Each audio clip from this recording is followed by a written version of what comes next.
அமீரோட character வந்து பசுபதி பாண்டியன் கேரக்டரை நினைவுபடுத்துற ஒரு பாத்திரம். பாண்டியராஜ் அப்படிங்கிற கேரக்டரோட பேரு. அதுக்கு எதிரில் ஆதிக்க சாதியா வரக்கூடிய லால் கேரக்டர், கந்தசாமி அப்படிங்கிற பேர்ல அந்த கேரக்டர் வருது. அதையும் வந்து மாரி செல்வராஜ் எப்படி கையாண்டிருக்காரு அப்படின்னா, பல இடங்கள்ல வசனங்கள்ல சொல்லப்படுது. இந்த பிரச்சனை ஏன் நடந்தது, என்ன நடந்ததுன்னா, முன்னாடியே இதோட சிக்கல் இருக்கு.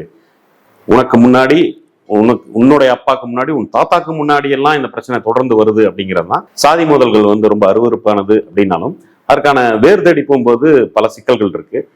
அதே சமயத்துல இப்படி ஒரு படம் எடுக்கும்போது தொடர்ந்து சொல்லப்படுது இல்லையா, மாரி செல்வராஜ் வந்து சாதி படம் எடுக்கிறாருன்னு. அதற்கு மாற்றா அவர் வந்து ஆதிக்க சாதி தலைவரை இழிவா எங்கேயுமே காட்டல. பல இடங்கள்ல அவரும் வந்து, குறிப்பா நாயகன் துருவா வரக்கூடிய கேரக்டரை பார்த்து சொல்றாரு, அவன் கண்ணில் சாதி மற்றெல்லாம் தெரியலடா, கபடிங்கிற விளையாட்டு மட்டும்தான் தெரியுது அப்படிங்கிறதும், ஒரு இக்கட்டான சூழ்நிலையில அவன் வெளியே தப்பிச்செல்றதுக்கு துணையா இருக்கிறது, அந்த மாதிரியான விஷயங்கள் வருது.